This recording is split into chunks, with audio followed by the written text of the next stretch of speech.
Welcome to the Popcorn Talk Network, for the online broadcast network that features movie discussion, news, and interviews. Press 1. Popcorn Talk. We talk movies.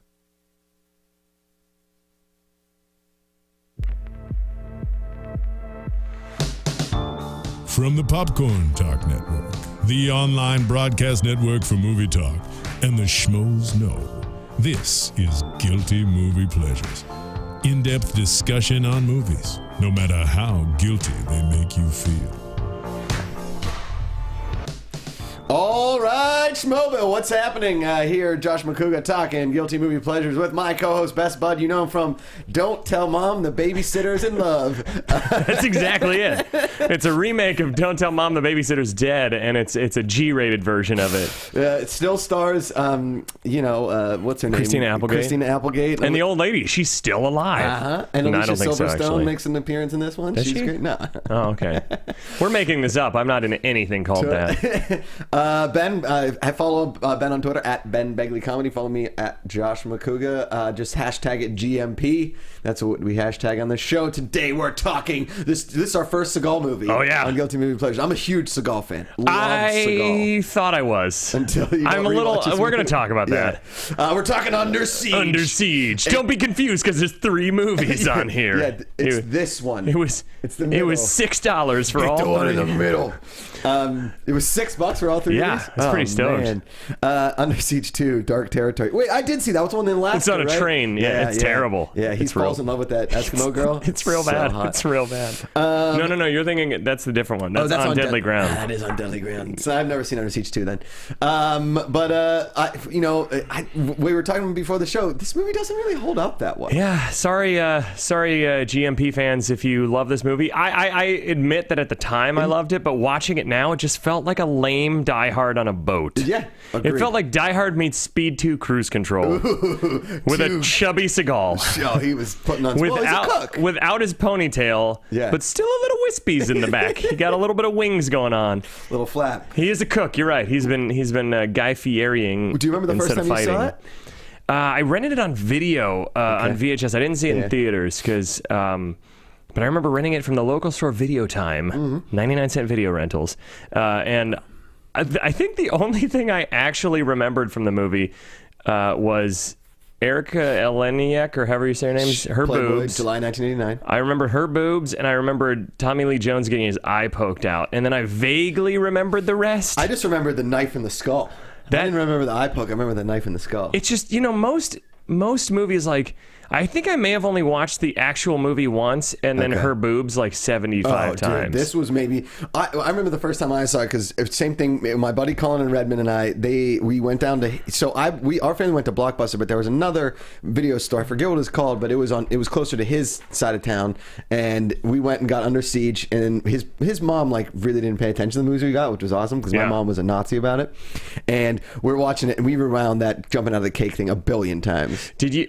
And all I kept thinking was, is she going to show her boobs again in this movie? She has to show her boobs again, right? She's going to show her boobs again? She's going to show her... Because then it like flashed to, she's got a hat and she looks like the kid from Blank Check. Yeah.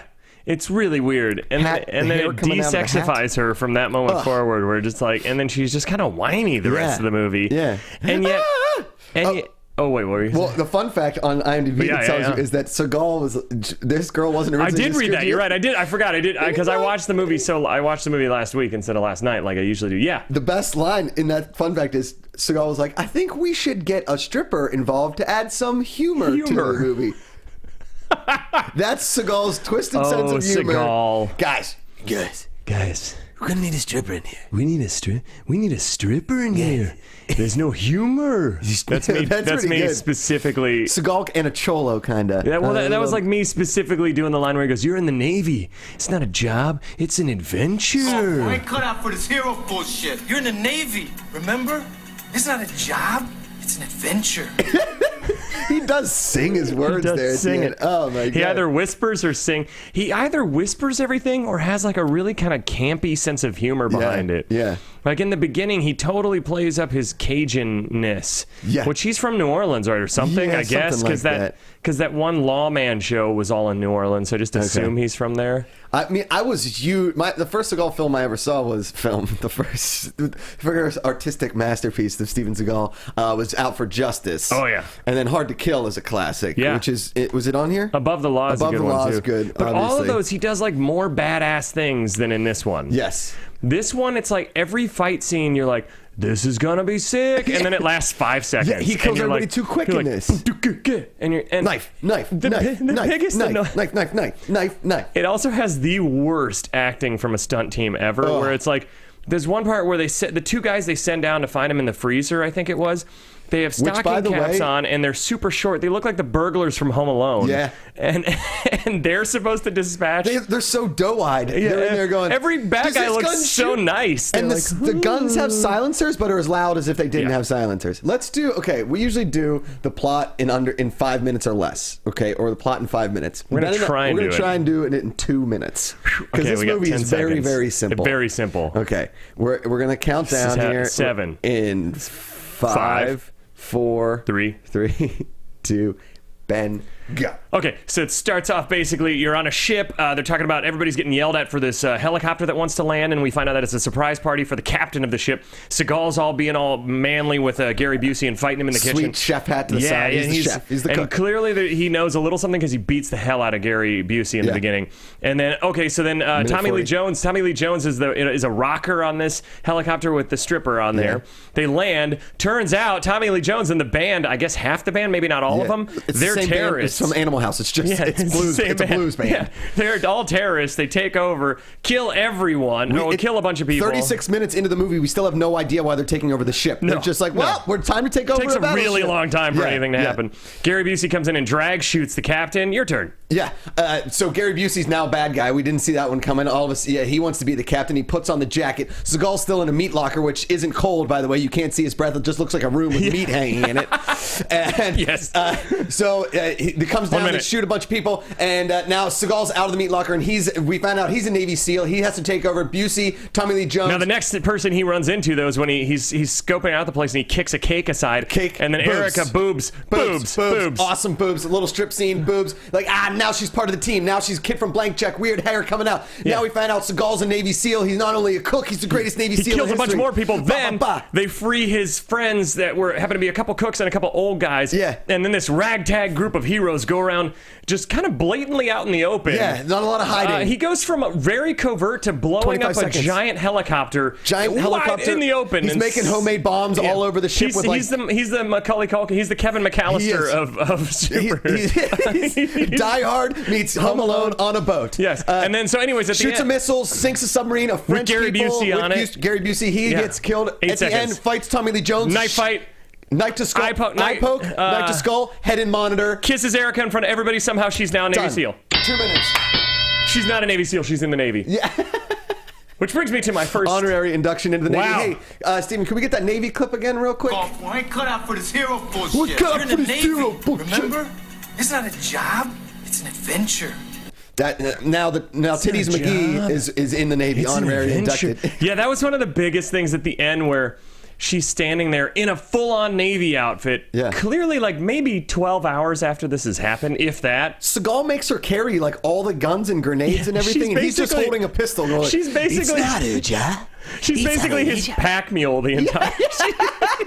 He just basically is like, here, follow me around if you want to live. You know, it's gonna be. But it adds some humor to the movie, Ben. It does. If She there's is- anything that I know about comedy, it's that strippers add humor. It's that to action movies. ex-cast members of Baywatch are a hoot. Ooh, Yasmin Bleeth, Especially all of them. hysterical. Especially the ones that aren't David Hasselhoff have man. just such a knack for humor. Really. It's just You got Cody, you got Stephanie, Nicole Eggert, Pam Anderson. You know way all more than- titans of comedy. Yeah, I mean, when I think comedy, Hobie. I think Pamela Anderson. It goes Carrot Top, Pamela Anderson. Louis Anderson, Oh. Anderson Cooper, and Kevin Hart. round out the top 5. Kevin Hart. Was that a Kevin Hart because impression? he's always clapping. He's always clapping. You know what? I may not always find Kevin Hart funny, but damn, is he enthusiastic? I know, and God. I just want to. He's just the guy that you want to high five because you're like, you're having so much fun doing what you're doing. You gotta low five him though. It's a you low gotta high low five. five him. Yeah. See what I did What there, were we talking about? I'm talking about the siege, But and here's then all of a sudden he blows up a helicopter, and there's Kevin Hart doing his stand-up act on the ship. Hey guys, So should we start with the plot holes from the beginning? Yeah, Or let's just- my favorite. Can we do my favorite extra one line from a movie ever? go ahead. This is one of the best performances from a one-line actor ever. It's only like 40 degrees in there, man. He'll be fine. He's got a guard. Yeah. play that again real quick, see because that's incredible. It's only like 40 degrees in there, man. He'll be fine. He's got a guard. Yeah. We were talking Is about that this. Bill and Ted? Did Bill and Ted jump on the ship to help them rescue him? We were talking about this before the show, and how it seems like the actual, like, I forget the guy's name, the lead actor in that who's asking the question, was just dumbfounded by that guy's delivery, and so he just goes, yeah. And I can just imagine the director just being like, all right, sure. And Steven Seagal again in the meat room. We're not. It's okay. That's another thing this movie locks up its hero for like a good 30 minutes, like 20 minutes of the movie. I was looking at the counter going, okay, we still don't know why they've taken no over the idea ship. what's happening. And then they cut to the war room. There's so many long scenes in that war room that are just and there's boring. the greatest background actor ever who gets one line. She's sitting, for you folks at home, rewatch this. She's sitting between the two generals that are always talking. Yeah. And she's just awkward. I felt so bad for her because she has no lines and she's just right there on camera, just awkwardly like over listening. Taking notes, just over listening like this, like, oh. Yeah. And I just, because I know as an actor, when you're stuck just sitting there as a prop. she was a prop. And then she has one line where she's like, and she actually does the line pretty well, where she's like, oh, look, we got the missile something. But then it's back to weird over mugging. Sir, we've got a missile situation. Those scenes are so long where it's just, and of course they set up the typical 90s action cliche of, we're going to get a SEAL team on there, and if that doesn't work, we have to sink the entire ship and everyone in it. We only have two options. Two guys. options. SEALs or kill everyone. everybody. There's no dealing with Tommy Lee Jones in this movie. Tommy Lee Jones, he's the best tour part. de force. He's the best part of the movie, without a doubt. Because I didn't really know about Tommy Lee Jones until this movie. Yeah, I think this was my first intro to him too. Right? And then he blew up the next year in The Fugitive, and then since then he's just... But he had to have done other stuff that we just don't know our about. adolescent brains just didn't see. A lot of summer stock, a lot of theater, a lot of off Broadway stuff. Off Broadway production of Pippin. I remember him being in this movie about the Revolutionary War that we watched in school. I think it might have been Johnny Tremaine or like...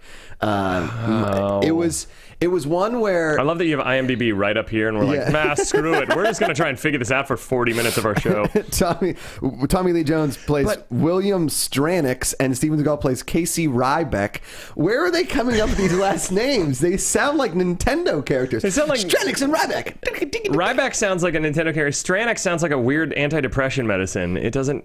Oh, wait. Did you find it? No, hold on. No, so, okay. Under Siege was 92. He was in JFK. Okay. Freebird's the Package. Lonesome Dove, a TV miniseries. Gotham City. Stranger Man, Big Town. Nothing's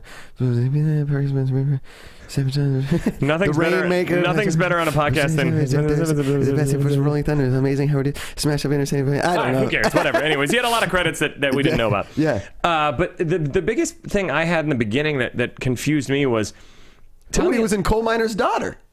Oh. Sorry, God. You know, in the beginning when he's on the helicopter, though, Tommy Lee Jones sticks out like a sore thumb. Yes. And it's clear to me that, like, half the band doesn't know him, but all the, like, catering staff does. Yeah. So how did... that was the first question I had. I was like, how did this dude just infiltrate a band where, like, they're all just like, oh, I guess we have a new front man today. Yeah. And, like...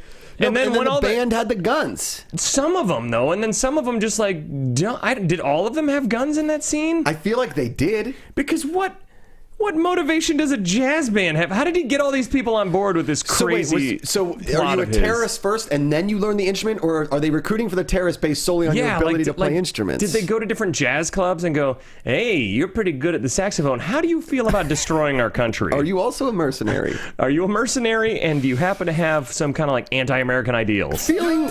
Yeah! That's what it was. If they asked that question and the response was... Yeah! Then they were in the band. In the band. It's just it's such a ballsy move when Tommy Lee Jones goes, "Who's the highest ranking official?" Oh wait, in the room? we're not even remember when Gary Busey plays this prick the whole time. Right, the whole beginning part of the movie, he's just an asshole. He's yelling. Can we play the grossest spit take ever in a movie? Yeah, we'll play the spit take. Here's just Did they have to add the plop in there? Can we hear that one more time? Let me turn up the equalizers and make it really gross. Waiting. Oh, here we go.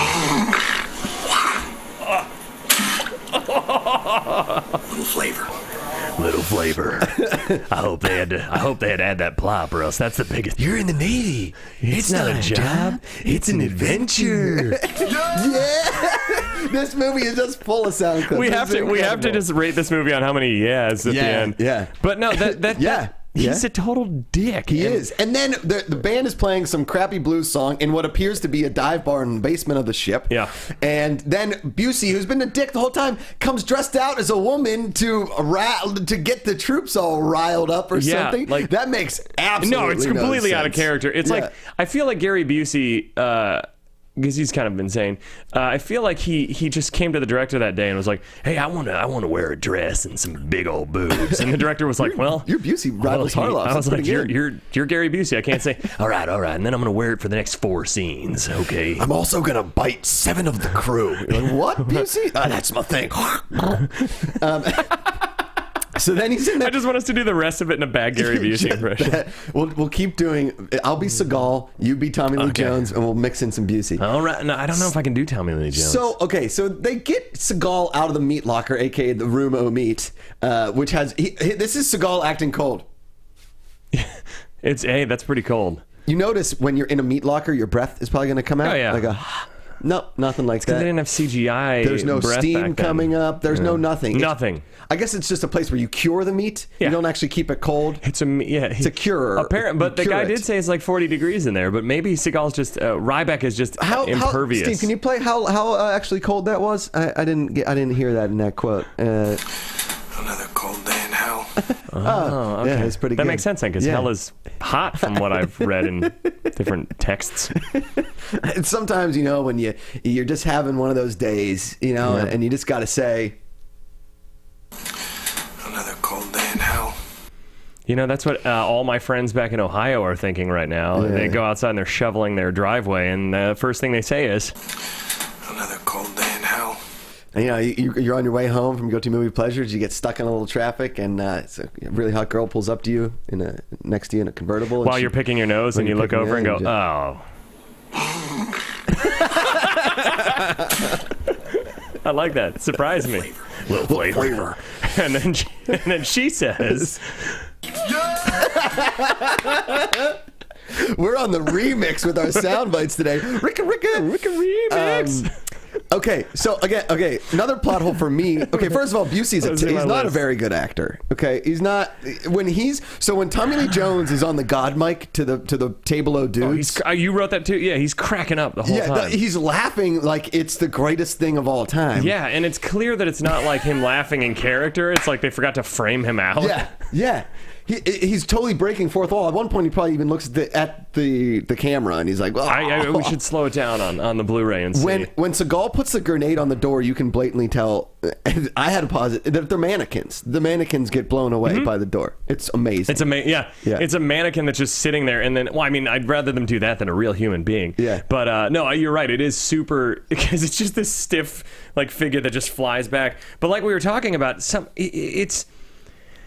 there's just so many inconsistencies where it's like he's a SEAL and he's badass, but then they like we said, it just feels like Home Alone meets Die Hard meets Speed 2 Cruise Control. Yes. But Speed 2 wasn't even out yet, so it was the precursor. To Speed 2 Cruise Control. Apparently, 2 of the writers of Speed 2 Cruise Control were extras in this movie and thought, we're going to write a movie about a bus, but then we're going to write this movie. We're going to come full circle back to here. And the studios are going to be like, God. Yeah! Guys, here's my pitch for Under Siege 3. Mm-hmm. Okay? I'm excited. Seagal is back. Mm-hmm. This time, He's chubbier. he's a little bit thicker. He's been cooking a lot. He's on. His bouillabaisse has been on point because that was like the whole thing. It's like, don't touch my fucking bouillabaisse. And his pies. What about that? He's very obsessed with his pies in this movie. Go get my pies out of the oven. Sometimes when I'm at home and me and the missus we're having a nice little Sunday and she thinks that she can just walk out of the kitchen and not pay attention, I scream, Go get my pies out of the oven. What's a pie? When I was at Marie Callender's and I was picking up some restaurant. pumpkin pies, I smelled some burning and I looked at her and I was like, "What's your problem?" Go get my pies out of the oven. It's really rude. She was a very nice waitress. I really like the movie Pie, but sometimes those DVDs don't work. And if you know anything about pies, or if you know anything about if you know anything about DVDs, you got to warm them up, and then sometimes you got to go. Another cold day now. Sure, why not? That one. Get my DVD of pies out of the oven.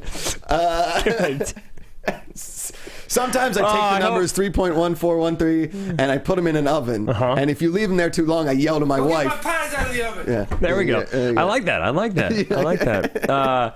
When Pi from the movie Life of Pi was stuck on the boat out in the sun, he was getting a little burnt. Yeah. And God was like, Go get my pies out of the oven. Yeah. I mean, it's a movie about, Makes it's a total religious sense. allegory. Yeah. It makes perfect sense. Perfect sense. Really and truly, that kid I think we've exhausted that. Right? the pies. I don't think we can go much further with any pies. It either has to be literal or somebody named Pi or a mathematical equation. Yeah. I don't know what else to do with it. Okay, so the machine guns with the silencers don't work. Nope. Apparently, they're just for show. Yes. It's like, we're going to be really quiet. Oh, shit. Well, fuck it. They heard us. That was gunshots. They were just party poppers. Yo. Wait, that's another thing. Seagal makes so much noise throughout this. Like we were saying, he goes from covert, like just killing people ninja style, you know, with his karate skills, karate chopping a dude to the neck, which kills him instantly, ripping out a dude's throat. Do you ever notice how loose Seagal is? He's loose. He's always like, Van Damme is tight. Right? Seagal's Seagal's like a lot of like the wah.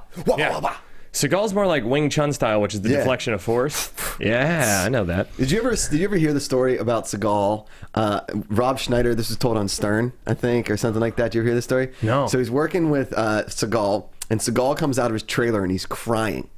And Rob Schneider's like, "What's wrong?" He's like, "I just read the most amazing script."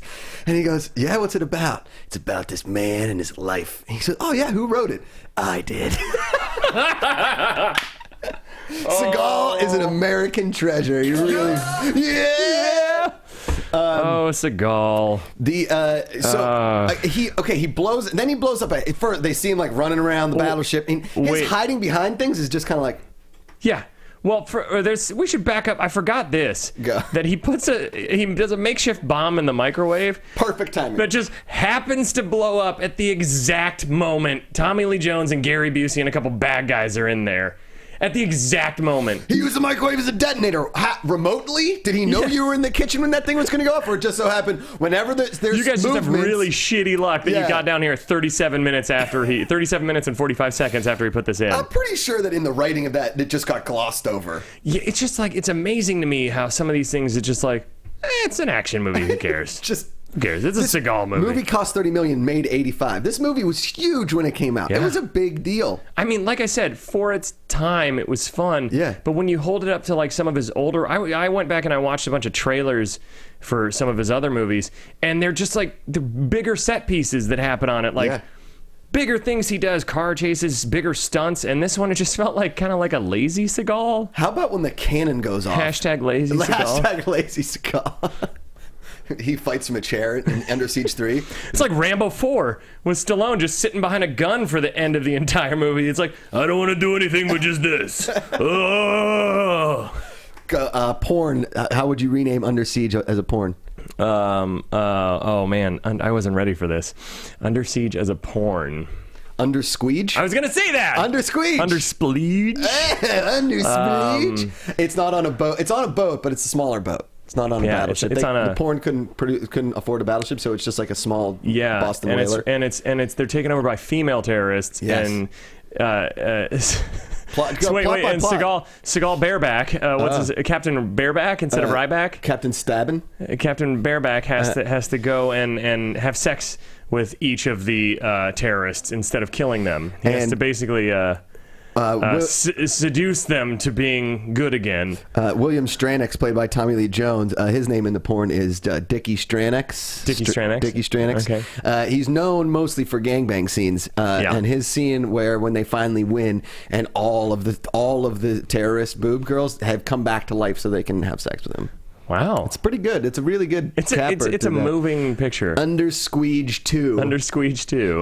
It's still the same movie. They just had so much footage. They just kept the movie going. Under Squeege 2, and then Under Squeege 3 is really the creme de la creme of the Under Squeege. And Under Squeege 4 is when they just start phoning it in a little bit. Yeah, but then they come back in Under Squeege 5.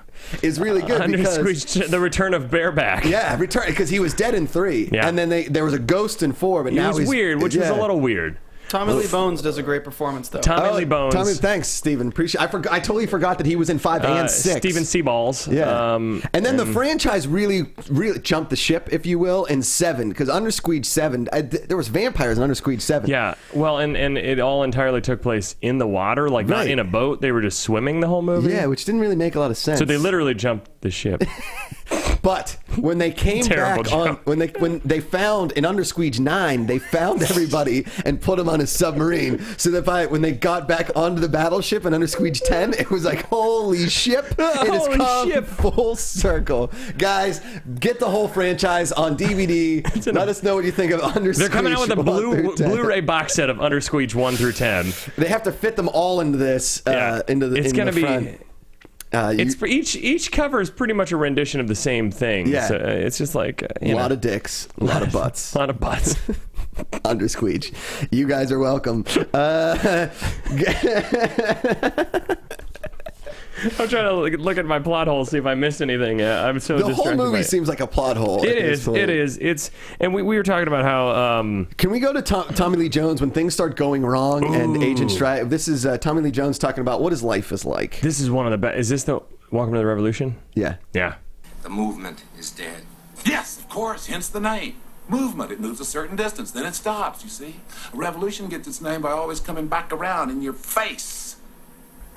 You tried to kill me, you son of a bitch. So welcome to the revolution. Drops the mic. Oh my God. Boom! First off, only Tommy Lee Jones can pull off a whisper bitch. Yeah. You tried to kill me, you son of a bitch. Can we isolate just you tried to kill me, you son of a bitch? Can we Steven's giving us the one. That's really and truly though, when they reenacted this scene in Under Squeege 2. So welcome to the revolution. Welcome to the welcome to the revolution. You tried to kill me, you son of a bitch. There we go. What's unfortunate is when it was 1999 and I got in this fight with this dude, Eric Day. Yeah. And when we got back together for Under Squeege 2 to reenact the fight, I told him right before the fight started, you tried to kill me, you son of a bitch. And then punched him square in the neck. Yeah. There was a throat rip in this movie. There was a throat rip in this movie. Throat rip. Yeah. Yeah. That's actually one of my favorite kills in this movie. Yeah. But what I was going to say is, I just want to keep hearing you tried to kill me, you son of a bitch. But that's what we're going to keep doing. Yeah, Go ahead. I got to think of something. You do another one. Well, here's the thing. I used to be in a Braveheart reenactment troupe, and we were reenacting during the Renaissance Fair of 2002. It was a great year, a really nice summer that year. And my buddy Brian, he was playing the Irish guy, Amish. His Scottish best friend, Amish, and he got a little too serious, and I had to pull him aside and say, you tried to kill me, you son of a bitch. Yeah. The other day, I was eating a turkey burger, and I got halfway through, and I realized was it Marie Callender's? No. I realized it was pink, and I was like, I don't think turkey can be rare. No. So I looked to the waiter, and I said, "What is this?" You tried to kill me, you son of a bitch. Yeah. Weirdly, he was very apologetic. Funny that you say that, right? Because I was drinking a nice cup of Earl Grey tea. My throat was a little hoarse on Monday, and I tasted some poison in it. And I turned to the girl who served me in it as we were reenacting Under Squeege 4, and I said, you tried to kill me, you son of a bitch. Yeah. Weirdly enough, it was arsenic, but I survived. I was walking the other day, and this little shit dog came up to me and started nipping at my heels and bit my ankle. And I thought, what if this dog had rabies? And I looked at the owner and I said, You tried to kill me, you son of a bitch. God. I was on the bus, right? And this bus couldn't go below 55 miles an hour. Really? That sounds familiar. I know, crazy, right? Huh. And the bus driver was all over the place. And I ran up to him and I said, I got to get somewhere. Stop trying to... You tried to kill me, you son of a bitch. You know, it's weird. I was playing this video game...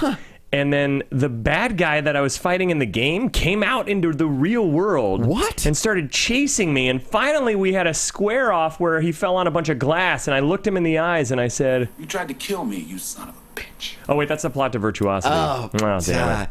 Oh, you know what? You know what it is?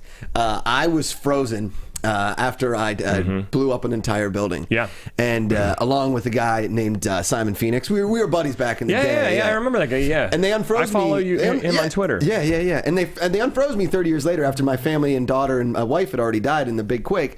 And I turned to the captain that froze me and I said... You tried to kill me, you son of a bitch. Yeah. Me and my buddies were kind of awkward teenagers. We all looked kind of weird. And one time we were kidnapped by this like dog catcher type guy, and he threw us in the state home for the ugly. Ooh. And then we found out that a lot of our other friends, including Santa Claus and some other people, had been murdered in there because they were ugly. Like we're talking like full-on Extinction style. And I looked at the guy, the warden, and I said, You tried to kill me, you son of a bitch. Yeah. That's from the Garbage Pail Kids movie, in case you were wondering. We will be doing that on Guilty Movie Pleasures. I'm pretty sure 90% of the audience was really confused by that, including Josh Macuga. I was like, "Where is this one? I feel it. I feel it in my bones. I feel it." Weirdly enough, I got cancer, and I decided I decided I should start cooking meth to save my family. Okay. And don't ruin anything. I haven't seen the whole show. Okay. And I just turned to my friend and I said, You tried to kill me, you son. Couldn't go through the whole Breaking Bad plot scenario because Ben, like an idiot, has not seen I haven't seen the whole show. Hashtag Ben like an idiot. Ben, like an idiot. This movie's so good. What other sound clips do we have? Because there's... Oh, well, first off, wait. But there's also... they do the typical bad guy thing where Tommy Lee Jones just holds a gun to him and tells him the entire plot instead of... Tommy Lee Jones could have avoided an eyeball poked out and a knife to the head, and then that's the thing. We forgot the three-peat he does. Yeah. Pokes his eye out, stabs him in the head, then shoves his head through a radar monitor. Yeah. He could have avoided all that if he just shot him immediately. Hands down is the greatest knife fight. Now listen, it's a great knife fight. I don't know how to knife fight. I have no idea. But holding the knife like this seems to be the popular move. I guess it's because it's like the praying mantis attack. It just it's like how because you can stab or you can slice from that. Because here, well, how would you? There's only one thing you can do. You can't. So you got to be this. A lot of this. Yeah, I don't know. It was just they were both, and who knew that Tommy Lee Jones had those skills. I know. I do wish that they would have shown him fight a little earlier or something to show that he was a badass instead of just like, because you hear he runs like a mercenary. Yeah, you hear that, but you want to see that shit. You know, you want to see him be more than just a crazy kind of Mick Jagger, or Keith Moon is what he comes across. He's got and the then moves like also, Jagger. Yeah, exactly. Got the moves like Jagger. I wish that Gary Busey and Seagal had a fight too. None of the the giant Busey guy, just dies in an explosion. There's also the big guy that's like walking around where you're like, wait, this guy's totally gonna fight Seagal, and then they're just like, done. Nothing. All the main bad guys that have been the people, the main inner circle around Tommy Lee Jones, Stranix, just get shot in the end really quickly by a bunch of old dudes and chefs. Point out two things. One, they blow up the submarine and they're like, well, the nukes blow up? And he's like, it doesn't work like that. They just float away. I'm like, so you're just dropping nukes in the ocean? I'm pretty sure the radiation would crack eventually and just poison everything. Everything in the ocean. So there's that. And also, for basically the entire movie, Seagal doesn't break a sweat. He doesn't get dirty because he's not carrying anything. He doesn't. He's got his pack mule behind him. He doesn't get a cut until the last fight. Yeah. And they're like, you're probably gonna need some stitches, bro. And he's like, ha ha, watch this. And then he makes out with the girl. Yeah. Also, that scene where the gunfight, where it's just him, he's sitting for half the gunfight just like this. He's on the phone. Yeah. Sausage pepperoni. It's the laziest gunfight I've ever seen. And the girl answers, I'm sorry, he's in a gunfight. Can he call you back? You're like, that sounds exactly like her. Hi, my name's Iris. Yes. No, he's in a gunfight. He's in a gunfight. Can he call you back? And then he's like, and then he's like, all right, enough of this. And his big play is to do a cross machine gun run where he's just like, how does he aim like this? It's impossible to aim like that. You cannot aim. What about just going like this? Why doesn't he just go instead of... All I can think is that this is tight quarter machine gun. This is the proper use of machine gun in a tight quarters. Maybe you know, just because we haven't used a lot of... Maybe it's a SEAL technique that we don't know. He's the greatest Navy SEAL to ever cook a bouillabaisse, I'll tell you that much. He was. All right, I think we should probably just wrap this up. No way. We're doing so well. We only got 34 minutes. We got more to do. We got more sound takes. Sound clips. What else we got in there, Steven? I made something for you guys. Gary Busey when he triumphantly rips off his Band-Aid and then he's like, I'm back. We got him. What's that? What do we have? I think Steven made a super mix. I love that Josh was just going to bail on this shit. Like, fuck. I'm done. I'm done with this. Well, that's just kind of how the movie ends anyway. They're like, yeah, and that's totally like Seagal kisses Erica like a pimp at the end. And it's just like, watch this. All the dudes are sitting around, and you know there's one guy in the background going like, can we see your tits again? Come on, that was really Can fun. you show boobs again? I'm telling you, when I was a kid, I was so bummed out we never saw him again because I'm like, holy cow, I remember, this is a lot of boob action because those are some good. I mean, she looks good, so hot. And Under Squeege 4, that was huge. Wow, dude, that one crushed box office records. How did you make that so fast? He's a genius. Photoshop. Good lord, guys. Steven, can you tweet this out from the Popcorn Talk and tag us in it? Under Squeege 4 listen, we all know that in Under Squeege 3 but then Under Squeege 4, you know, it came back. It came back. It really did. It came back and everywhere. It came back everywhere, and it was trying to get it on the TriCast. Give me 1 sec. Okay. It came back like the thunder. What other clips did we have? We had so many. Steven's working on Under Squeege 5. Oh, okay. He's I just wrote this. Squeege 5. Seriously enough, though, really, I have the script Under Squeege 12. Okay? Yeah, I wrote it. You did? I did. We should probably pitch it to him right now. See, here's the thing: if you're listening, the producers of Under Squeege 1 through 10, apparently 11 was made, and we just didn't mention it earlier, or Josh just skipped it and went to 12. Well, no. See, here's what happened. It's your trailer music. There we go. Under Squeeged this fall, coming to a theater near you. You've seen 1 through 10. 11 was locked in international distribution and never brought out in the United States. A story of one man and a whole lot of women. On a boat, then not on a boat. Then back on a boat again. Then on a random bullet train. Then back on a boat because it's porn and no one cares. Then with Tommy Lee Bones making his triumphant return as the 80-year-old and Penis Seagal. Penis Seagal. And Tommy Lee Bones, along with Erica, always on her back.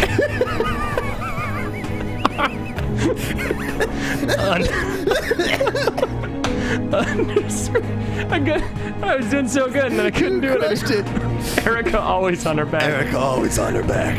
Because when you just couldn't squeege enough, you had to under-squeege. There's always room for more squeege. When boats and tanks and helicopters and planes and more boats and more and bullet trains and a bus with Sandra Bullock. Sandra Bullock. All covered in squeege. Squeege. There's only one more place for squeege. Crossing machine guns. Outer space. Under Squeege 12. In outer space. Mars is about to get squeeged. Part of the meteor that wasn't exploded in Armageddon is back. Under Squeege 12. Michael J. Fox got us a hoverboard, but did he anticipate all of the boobs that would be on the hoverboard? P.S. We forgot to mention Michael J. Cox is co-starring in this film. This film is not yet rated, but most likely will be rated XXX. That might be my favorite thing ever. Steven, could you save that sound? Because we need to use that trailer music way more often. I hope that entertained our audience half as much as it entertained me. Oh, because Holy Under shit. Squeege 4. Does this get counted now as explicit material? I still think this episode was less explicit than our From Dusk Till Dawn one. I agree. And we made an entire 12-part porn franchise. Yeah. I mean, guys, this is a great movie to make fun of now. It was a brilliant movie at the time. I think a weak Die Hard. We're not going to use Stallone yells this week. We're going to use Yaz. Yeah. Now, what does a yeah mean versus a Stallone yell? 5 yeahs would be it's terrible. 1 yeah would mean it's amazing. I give it 2.5 yeah? 2.5. No, 3 yeah. 3 yeahs. I'm going to agree with the 3 yeahs. Yeah. We're making He had it.